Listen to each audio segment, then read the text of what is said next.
to present this immune support lecture for you all today. How's everyone doing? Good? All right. So we're going to kick off this lecture. I want to hear from all of you. So what nutrients do you all know of that you're familiar with when it comes to supporting the immune system? Vitamin C. Zinc might be one of my favorites. Makes me nauseous, but I take it anyway. Okay, that's normal, but we'll talk about it. Yeah. We're going to talk about it. Okay. What else? C. Another one we're going to talk about today. Very good choice. D. D is my favorite, for sure. We're not talking about that one today, but if you are not taking vitamin D, I can't emphasize it enough. It's one of my favorites, and I feel like it's my lifeline for just all things. D3. D3, absolutely. Yep. Selenium. Selenium is a good one as well, yes. Very good. All right, so what we're going to be doing today, we're going to be going over a few nutrients. We're going to actually review 3 different nutrients that are probably ones that you are familiar with. But what we're going to be talking about today is new and exciting and innovative ways to really get the most out of those nutrients if you choose to use them in your immune supporting regimen. So they're classic nutrients, but we're looking at a lot of new buzz and updated research and what we know about them now versus what we knew in the past.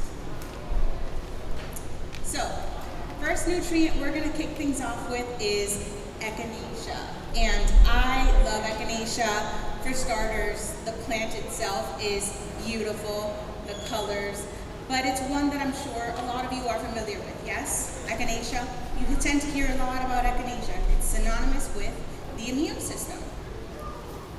So it is a popular herb when it comes to supporting the immune system, but what a lot of us don't know is it's not just one herb. It's actually various species. And this is where what we know about it has ultimately changed. So recently, research has shown that not only with different species of echinacea, but when you look at the actual plant itself and the parts of the plant, there's various compounds within it that ultimately yield health benefits. So it really is important to recognize that when you're looking at an echinacea product and choosing the one that's best for you, just to make sure you get the most out of it, that you look at it from the perspective of, what type of species are in there, or are they using multiple parts of the plant? So that's what I'm going to be going over with all of you today. So, most extracts out there, they are only going to be using one echinacea species. Not only that, they're only going to be using one part of the plant. So I'm going to show you all what you want to be looking for when you pick your echinacea. So here you see the plant itself. So starting from the top of the plant, the flower, all the way down to the bottom, each part of this plant is going to yield different compounds. Those compounds are what are going to ultimately give you the immune supporting benefit. So you start from the flower where you get a lot of the antioxidant compounds, all the way down to the root where, with the root you get a little more of the fatty acid compounds that also give you immune support benefits, and they do that in different ways. So let's define them. Here you can see how you're getting those benefits. So starting with the phenolic compounds, those are from the flower of the echinacea, and that's where you get that antiviral activity. I know it's right now we're in the midst of that flu season. A lot of people are saying it's the tridemic because you have COVID, then you have the flu, then now we have this new RSV that's wreaking havoc, especially with pediatric populations. So it's quite a flu season that we're in right now. So we want to get that antiviral activity. Then you go down to the fibrous parts of the plant where you get the polysaccharides. That's going to be the stem, the leaves, and those polysaccharides are going to directly stimulate what we know as a macrophage. What a macrophage is, it's part of your innate immune system. It's a cell that acts as your first line of defense whenever you're facing any type of threat. So anything foreign, anything that might be harmful to you, those macrophages are going to become activated and act as your first line of defense. Not only that, they're ultimately going to activate other cells that play into your cell-mediated immunity. So really important to get those macrophages stimulated, and that's what you get with those polysaccharides found in the stem, the leaves. Then you get down to the root of the plant where you get your alkamides. And your alkamides are specifically going to be also supporting cells we know as NK cells. So these are interesting cells, NK cells. NK stands for natural killer cell. And the name of the cell is exactly what it does. It's a specialized immune cell. It's also a part of your innate immune system, your first line of defense. But it is going to become activated, and it's going to track down any foreign or harmful substance in your body as a first line of defense. So those NK cells, we want to make sure they're not being suppressed. We want to make sure they're active. And those alkamides from the root of the echinacea, ultimately, those are going to make sure that nothing is churning off or inhibiting your natural killer cells. So you can see various ways where different parts of the plant are going to contribute to ultimately the immune benefit from the echinacea.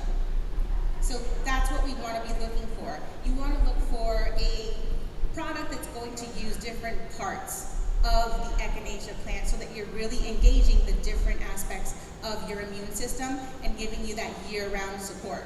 I also want to mention with echinacea, it also helps with inhibiting inflammation as well. So dual effect there that you get with that. So it's good for not only helping to prevent you from getting sick, but also providing year-long support. So not just right now during cold and flu season, year-long. This is something that long-term you want to be taking. So to summarize, you definitely want to look for more than one echinacea species in the product that you choose, but you also want to look for the multiple parts of the plant being used. All right, so for questions, we're going to go to the next nutrient. I'm going to save questions for the end, but I promise I'm going to be more than happy to answer your questions. Yes? Am I going to remember the question? I hope so. I have time though. All right, so up next, vitamin C, another classic foundational nutrient. So vitamin C, we're going to talk about a new spin with vitamin C. We're going to talk about specifically liposomal vitamin C. A lot of energy around liposomal vitamin C at this time. So a lot of people don't know this. Vitamin C is not produced by the body. You have to take vitamin C, whether it be from supplementation or from your diet itself. So a story I always like to tell is how, way back in the day, sailors, they would go on these long journeys and they would ultimately develop scurvy. And the reason they would develop scurvy is because they didn't have access to vitamin C rich foods during their journey, and the vitamin C deficiency is what ultimately caused the scurvy. So important to take it, because if you do not take it, your body will not produce it for you. Now, in order to yield the most benefit when it comes to vitamin C, what you want is you want your vitamin C levels to be elevated in your plasma throughout the day. What most people supplementing with vitamin C tend to do, they take it throughout the day. They take, a certain dose, whether it be every few hours or twice daily, 3 times daily, which not only is cumbersome when it comes to having to take something over and over again, but for some people there are some some issues when it comes to digestive disturbances from vitamin C. So how do we overcome that? That's the concern, so that we get that 24-hour full day vitamin C benefit. So here we see the concerns with the absorption of vitamin C. So once you take vitamin C, your plasma levels are going to rise. But what happens is that at a certain point, they're going to stop rising and you're going to get a plateau. It's at that point where you're no longer getting those levels up. You're no longer absorbing the vitamin C. So it becomes futile to continue taking it. So how do we overcome this? And that's where the solution is the liposomal hydrogel. So what is this? It's basically taking your vitamin C and suspending it in a gel. Think of it like a shield of sorts.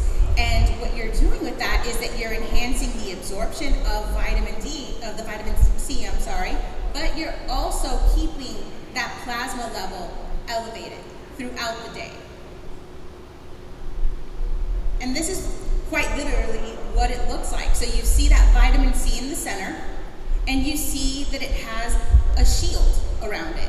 And then it has this hydrogel. So the hydrogel is going to dissolve throughout the day. And as that hydrogel dissolves, your vitamin C is ultimately slowly going to be released so that you're getting a little bit at a time throughout the entire day.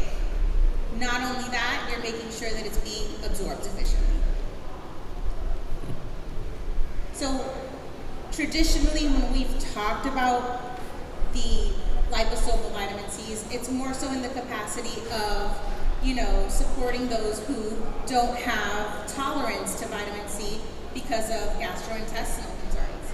So when we look at the vitamin C in the hydrogel, you're overcoming that. So you don't have to worry about, the gastrointestinal concerns. You don't have to worry about not getting enough or having to take it throughout the day, because who wants to do that, right? I'm sure we all take plenty of supplements. I know myself, I take a ton of supplements throughout the day.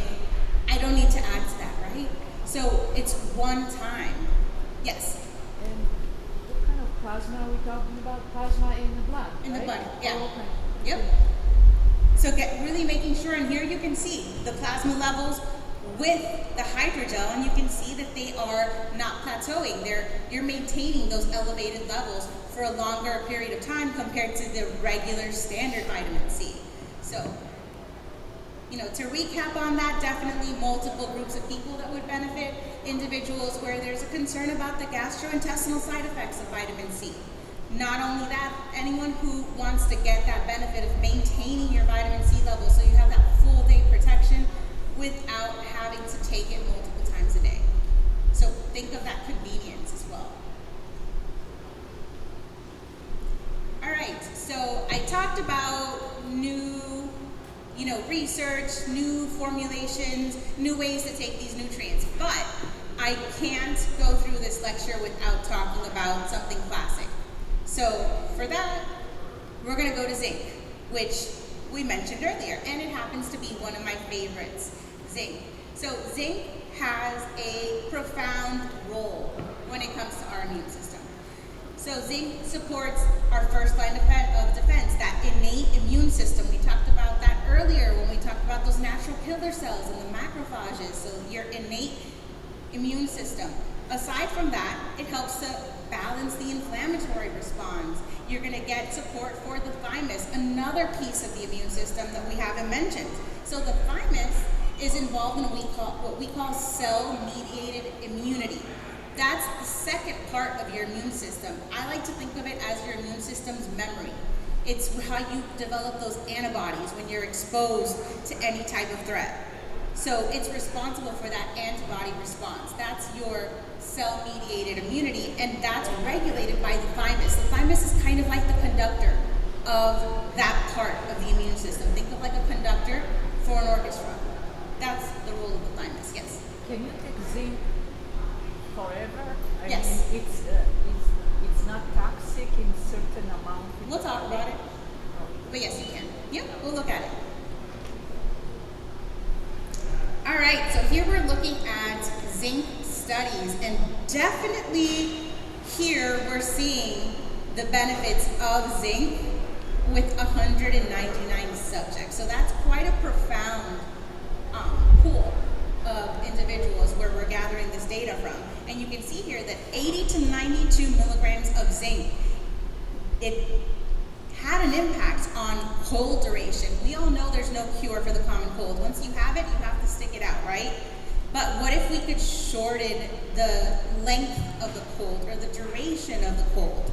And not only that, symptom severity, right? Once you're sick, you don't want it to be as impactful. And I can tell you, I know for me, I don't know about all of you, when you're getting that sore throat and you know you're gonna get sick, but sometimes it's worse than other times, and when you get a more mild sore throat, you know you're going to get through it faster. That's the type of response we want to have. Minor symptoms and a short duration if we happen to get sick. So, as far as supplemental zinc and the dosing, I should mention that, with long-term zinc usage, if you are taking more than 50 milligrams of zinc a day, you should also be taking copper. At least 2 milligrams of copper, because it can ultimately impact your copper absorption and you don't want to become copper deficient. But as long as you're taking your copper, you will be fine. And that only is if you're taking higher amounts of zinc per day, more than 50 milligrams. So how much zinc is needed? So here's your RDA for zinc. So for males, 11 milligrams per day. Females, non-pregnant females, 8 milligrams per day. But for optimal health, so optimal immune support and protection, we want to be getting 25 to 50 milligrams a day of zinc. Now, you see also with the copper, right? More than 50 milligrams. If you're taking that long term, greater than 4 weeks of zinc, you want to be taking that copper. So don't forget the copper, and don't forget to take into account that sometimes your your multivitamin may also have some zinc. So take that into account when you're looking at how much zinc you're getting per day.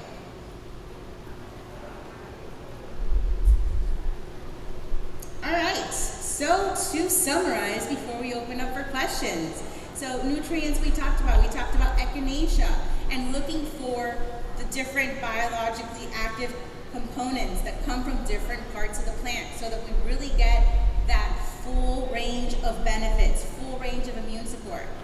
We talked about liposomal vitamin C, keeping our levels of vitamin C elevated in the plasma for 24 hours.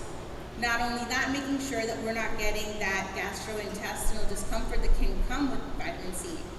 And then last but not least, zinc. We saw that zinc really has a wide range of immune benefits and really should be a foundational staple to any immune support regimen.